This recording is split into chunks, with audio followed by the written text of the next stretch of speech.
Mari kita melihat langkah-langkah melakukan pembelajaran sosio-emosional lewat cerita dan puisi. Pertama, pastikan murid sudah tenang dan siap untuk memulai pembelajaran. Seluruh murid harus dapat melihat cerita atau puisi yang sedang dipelajari dengan jelas.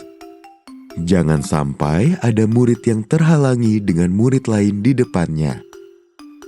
Ibu dan bapak juga dapat mempraktikkan aktivitas singkat yang menenangkan sebelum memulai kegiatan.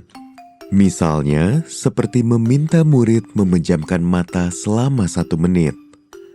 Atau mengajak murid mengambil dan menghembuskan napas sebanyak 5 putaran.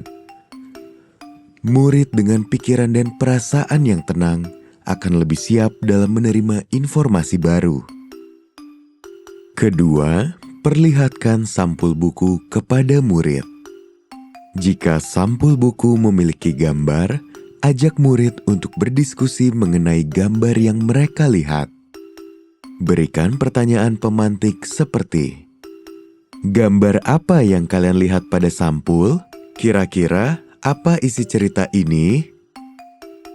Ibu dan bapak dapat menyesuaikan pertanyaan pemantik dengan tingkat pemahaman dan jenjang usia murid ya.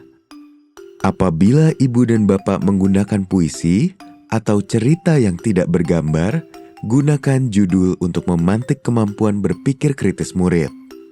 Misalnya dengan memberi pertanyaan, "Dari judul ini, kira-kira puisi ini bercerita tentang apa ya?" Lalu, berikan kesempatan bagi beberapa murid untuk menjawab. Namun, pertimbangkan alokasi waktu juga ya, ibu dan bapak. Melalui praktik ini, murid diajak untuk berpikir kritis, melihat makna di balik kata, gambar, dan ekspresi nonverbal tokoh yang terdapat dalam gambar. Ketiga, pada bagian cerita atau puisi yang menarik, beri jeda untuk murid mendiskusikan teks tersebut. Misalnya, pada bagian konflik di dalam suatu cerita. Atau jika menggunakan puisi, beri jeda pada bait yang menggunakan kiasan. Ibu dan bapak dapat meminta murid untuk mendiskusikan bagian yang menarik tersebut secara berpasang-pasangan. Bantu murid berdiskusi dengan memberi pertanyaan pemantik seperti, "Mengapa tokoh A melakukan hal tersebut? Kira-kira apa makna di balik bait puisi ini?" Untuk jenjang yang lebih tinggi, ibu dan bapak dapat memberi pertanyaan yang lebih kompleks. Misalnya, apa yang terjadi jika peristiwa pada cerita terjadi di masa sekarang? Kalau kamu jadi tokoh A, apakah kamu akan melakukan hal yang sama atau berbeda? Apa alasanmu? Saat berdiskusi dengan temannya, murid akan terlatih untuk mendengarkan secara aktif dan melihat suatu peristiwa dari sudut pandang orang lain atau empati. Keempat, ajak murid untuk mengaitkan inti cerita dengan pengalamannya sehari-hari.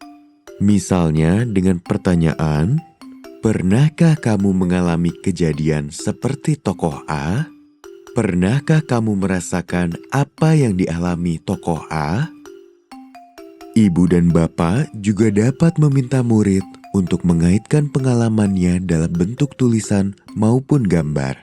Terkadang, saat murid merasa sulit untuk mengekspresikan perasaan atau pikirannya lewat tulisan, menggambar menjadi salah satu alternatif cara yang lebih mudah.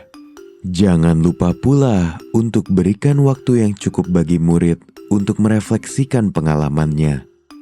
Dengan mengaitkan isi cerita atau puisi dengan pengalaman sehari-hari, murid akan terbiasa untuk melakukan refleksi diri. Harapannya, murid dapat lebih mengenal dirinya dan dapat meregulasi dirinya dengan lebih baik. Kelima, berikan kesempatan bagi beberapa murid untuk berbagi hasil refleksi dirinya terkait isi cerita atau puisi yang telah mereka diskusikan. Melalui praktik ini, murid akan lebih percaya diri untuk mengemukakan pendapatnya dan lebih terbuka terhadap berbagai perspektif baru. Jika murid turut mengapresiasi dan selalu menghargai pendapat temannya, maka murid akan merasa bahwa ruang kelas merupakan tempat yang aman dan nyaman untuk melakukan proses pembelajaran. Terakhir, berilah kesimpulan dari cerita atau puisi yang telah didiskusikan pada kegiatan. Tekankan pada nilai-nilai atau keterampilan sosio-emosional yang sudah dipelajari dari cerita atau puisi tersebut. Jangan lupa pula untuk mengaitkan kesimpulan dari hasil diskusi dan refleksi murid. Selain itu, ibu dan bapak juga dapat meminta murid untuk menceritakan pengalamannya dalam kegiatan tersebut. Hal ini dapat menjadi umpan balik bagi ibu dan bapak untuk mengembangkan kegiatan menjadi lebih baik di kesempatan selanjutnya. Itu tadi 6 langkah yang dapat ibu dan bapak praktikkan dalam melakukan pembelajaran sosio-emosional melalui cerita dan puisi. Mari kita kembangkan keterampilan sosio-emosional murid dan ciptakan lingkungan kelas yang inklusif dan ramah bagi semua murid.